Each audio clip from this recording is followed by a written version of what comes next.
Hello and welcome to another episode of the Rhobin Knits podcast. If this is your first time here, I'm Rhoda and I'm coming to you from a small town outside of the Greater Toronto area in Canada. And I started this podcast just as a means for me to talk about my knitting since I don't have many knitting friends in real life. And this has helped me kind of categorize my thoughts, my plans, and be more excited about my knitting. So if this is something you would enjoy, I hope you join me for a while and let me give you company.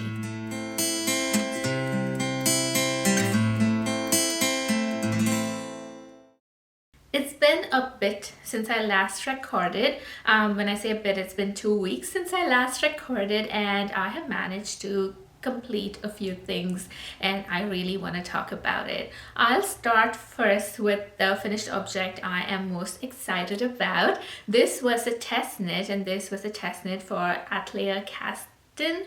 Her name is Marine and she is a wonderful designer. She is a designer behind the Cognac sweater, for which there's a cal running right now if you are interested. And designer is pretty new. She does not have too many designs. I think there are only 4 designs that she has done, but each of them are exquisite, and the fit, the thought process behind it, the methods, the techniques, all of them are wonderful. So if you haven't checked her out yet, I would encourage you to go check her patterns.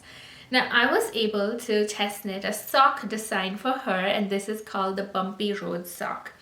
This is what they look like. You can see why the name Bumpy Road, why it has the name Bumpy Road.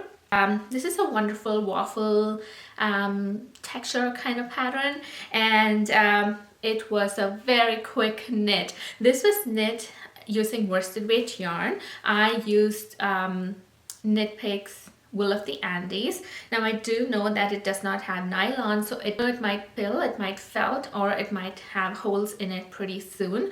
But I did not have any worsted weight yarn which had nylon in it, so this was the only yarn in my stash and I decided to go ahead with this.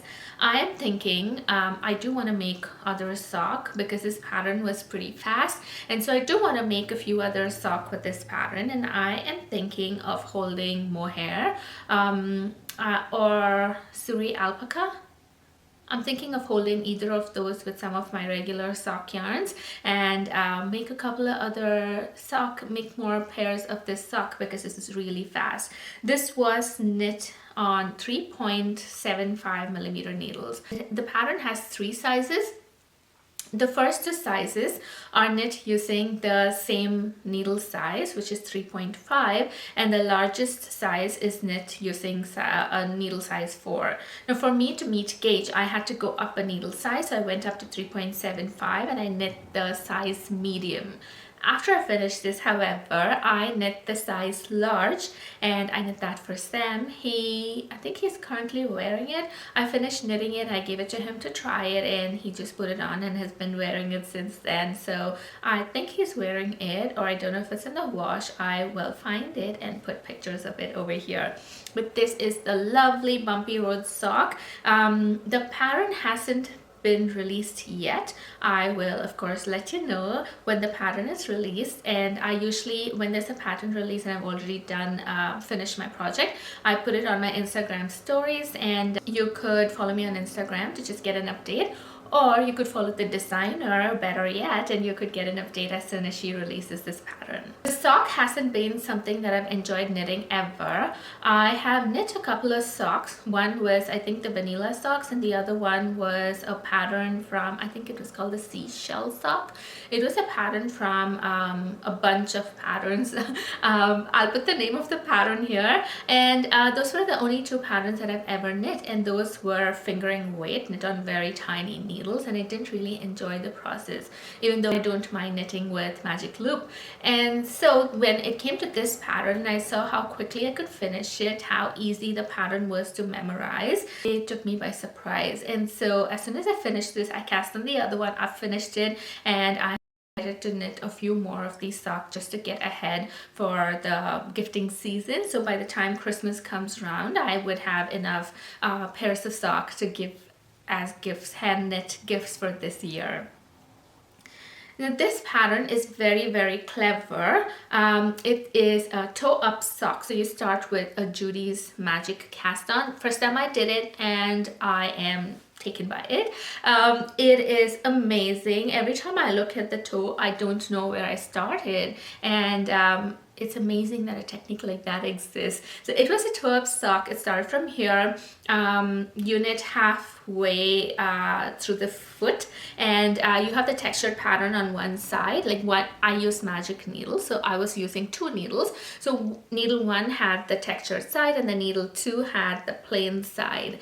And after a while you continue the textured side, but on needle 2 you start making increases for the gusset, and then you put the stitches on hold on the needle 1, and you just work the heel turn, and you also work the textures again from the foot upward. This was again fascinating because there is a way she's made this pattern where when you start the textures here again, it is done with such intricate technique that when you finish this and you join in the round again, you join at the exact line of the texture that you left over here, the exact repeat. It would match up to the back, and then you go on to finish the rest of your sock. I know most socks might use this technique, but this is the first time I did it on a sock, and so I was very excited about it. Until now I've always also knit sock cuff down, and so there was no need for me to match the technique or be very particular about it, because you just finish it over here and you continue the textures on top. But when it is toe up, you need to make sure the textures match. And so I'm very excited about this pattern. I appreciate all the thought the designer has put into it. And if you are a novice sock knitter, even though this has textures, this would be a good place for you to start. Also, the pattern has video links for every part of the pattern that you might find difficult, and so just using the video links are helpful as well. That is my Bumpy Road sock project. Now, talking about test knits, I also managed to finish a second test knit. This is called the Icy Illusions Toque, and this is by a designer called Feather and Flax Knits. Now she is also a Canadian designer, and so I was very excited to test knit this. I came across her on the Yarn Pond website, and she had this pattern out and was requesting people to test knit it for her, and I immediately jumped on it. Now, one of the reasons I really like this pattern is if you look at her original pattern, I'll put a picture of it here. It is, the hat is in white and the color work is in purple and blue, and I feel that worked really well with the pattern. And so I thought I had enough white yarn, and I had this green and I had blue yarn, and I thought that would work well for the hat. But I did not have enough of the white yarn, I had more of the green yarn. And so I decided to work with what's in my stash. I decided to make green the main color, and then this was a good exercise, and also seeing what colors went well with the green. And I was able to match the colors and get this out. Now, this is something that is a little unusual. This is not the kind of color that I would normally go with, but once I started knitting it, I really liked how the colors played out. This is again knit on 4mm needles. No, the brim is knit with 3.75mm needles, and the rest of the hat is knit on 5mm needles. So this was a quick knit as well. The main color is a Wool of the Andes yarn. I think it is Forest Heather. I will put the right color names over here. And the contrast color, the white, is a DK weight yarn, although worsted was what was required, but I was working out of stash and I did not have white worsted weight yarn. So I picked this up. This is Capra DK. It's a cashmere blend yarn, and I had some leftovers from a previous crochet scarf that I did, and I decided to use that here. And the yellow is leftovers from my own sweater. That is Knitpicks. No, I'm sorry. That is Purl Soho's Hedgerow, and this is in the colorway Golden Meadow. This was the first time. I also did 3-strand color work. Parts of this, if you can see, it has the yellow, the white, and the green, and so It was a little challenging, but it was a nice project to get a hands-on experience with, a hands-on practice, because I do intend to knit another sweater. And recently when I was going over the pattern, I figured it has 3-strand color works on few rows, not all, but few rows at least. And so I was a little intimidated by it. But after finishing this, I feel a little more confident to go on and knit that sweater. I'm sure I need a little more practice to get the right tension and make sure everything fits really well. But as of now, this seems okay and I'm very happy with how this looks. I don't know if I will personally wear this. This would probably be a gift knit, or yeah, this would probably be a gift knit. So I might add this to my Christmas stack of hand knit items to gift, and probably make matching mittens for whoever this goes to. I was supposed to finish this test knit by March 22nd, so I am a little early. Again, I have already posted this on my Instagram feed with the permission of the designer, and when it is released I will repost it in the story so you will be able to see it and go purchase the pattern. The last thing I want to talk about this hat is that it is a good stash buster. The hat overall used about 50 grams of yarn, so if you have maybe a ball of worsted weight yarn hanging around somewhere waiting to be used, you could definitely use this. And like I mentioned, I did use some DK weight yarn, especially since this is because parts of it is 3-stranded color work. They go well together, and it's not like the DK weight yarn didn't work with the worsted weight yarn. However, this DK weight yarn that I used, it's the Knitpicks Capra DK. It blooms really well, and so it was easier to use it to fill up the gaps, and it wasn't an issue at all. So if you have some stash yarns from a previous color work project and you don't know what to do with those yarns, this would be a good hat to knit. My next finished object has been a long-time resident of this podcast. I started this in October of last year. I ran out of yarn, and I had to place an order, and this came from Wool Warehouse in the UK. Now, the day the yarn was out for delivery, Canada Post went on strike, and I did not get to get the yarn until a month later, which was well into December. And we had a lot of things happening in life, and so I had to put this project on hold for quite a bit, and I started working on it again last month. And this is the Stockholm Sweater by Petite Knit. I don't know if I can even fit the whole project in the frame, because this is a pretty large sweater. I knit size 2, and this was for somebody who is, I think she would fit in size 1, but she is pretty tall. And so for this friend of mine, she also likes oversized outfits, which is why I picked the Stockholm sweater, and it's pretty long. If you can see the sleeves, they are pretty long as well, and it is not fully dry, so I don't want to hold it up for quite too long because I feel the sweater might stretch even more. I finally managed to finish this sweater. I'm very proud of it. As you can see, there is an obvious modification. The Stockholm sweater is supposed to be a stockinette sweater, but this has some textures on it, and I have borrowed the textures from the Single Mold Sweater by Le Garçon. It is a menswear sweater, and I had made this for Sam last year, so I picked the texture from there, added it here. I think this is simply called the moss stitch.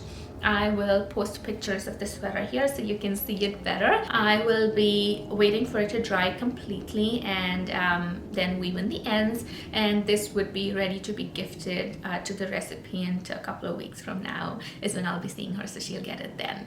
The yarn used for this pattern is Drops Daisy, and it's in the colorway Parrot Green.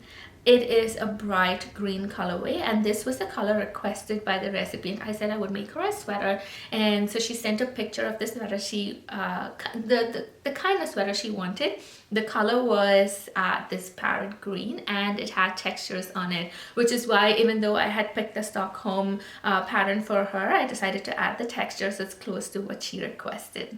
I am very happy that the project is over. It was a long-standing project, and towards the end it seemed like a slog, not because I disliked the project or the person, but just because it took so long to do the project. And so when I finished it, I was very happy that I finished it. So that is 4 finished objects, and I'm very happy with that. I'll move on to my I have 2 works in progress, one of which I will talk about. The other one, I have not made too much progress on it at all. So the one that I've not made progress on is Andrea Mowry's Traveler Shell, and I have started working on the back panel.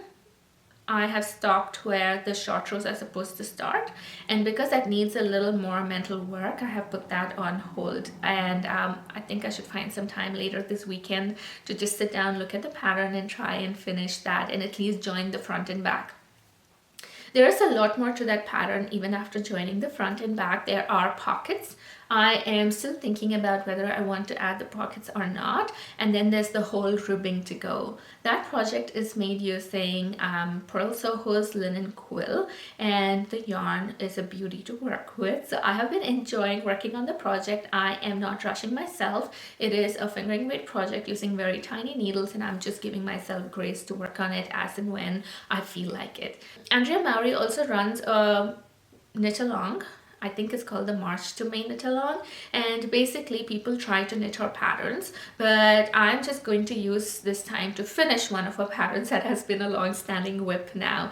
It has been on my needles, I think, close to 2 months, and it would be good to be done with it and be able to wear it in the spring and summer.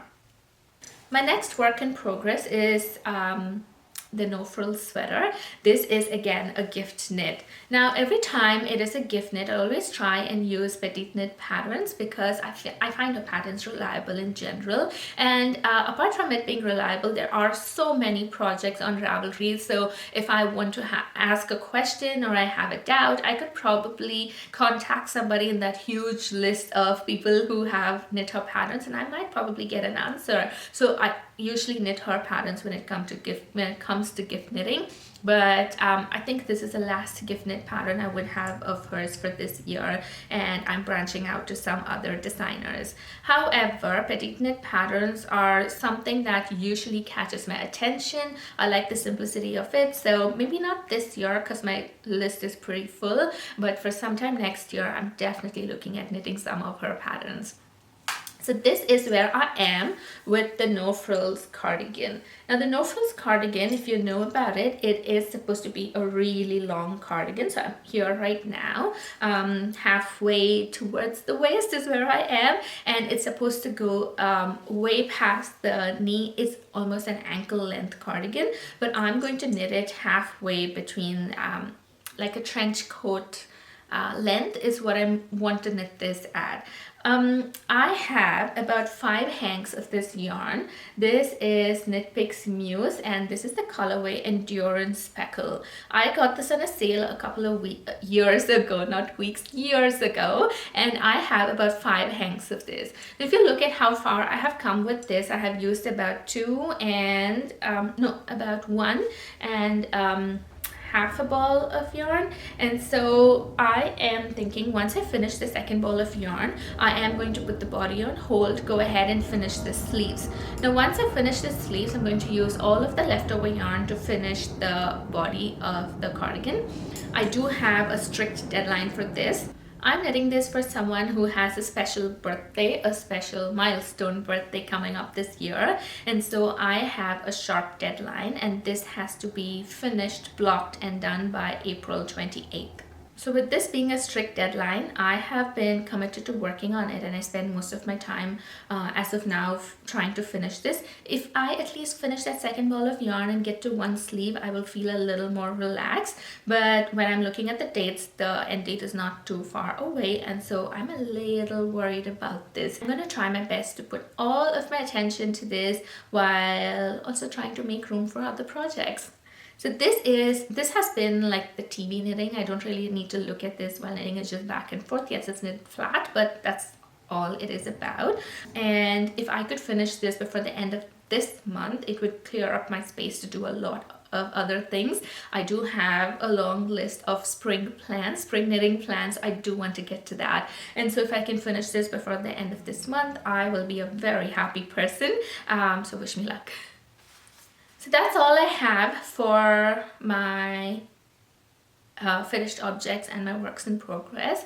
I do not want to talk about the knitting plans right away because I have another video coming up for my spring knitting plans, and you would see everything that I'm planning for the next few weeks at least, and so I don't want to be repetitive and mention it here and the other video as well. So this is a short episode. Thank you for sticking with me for this long.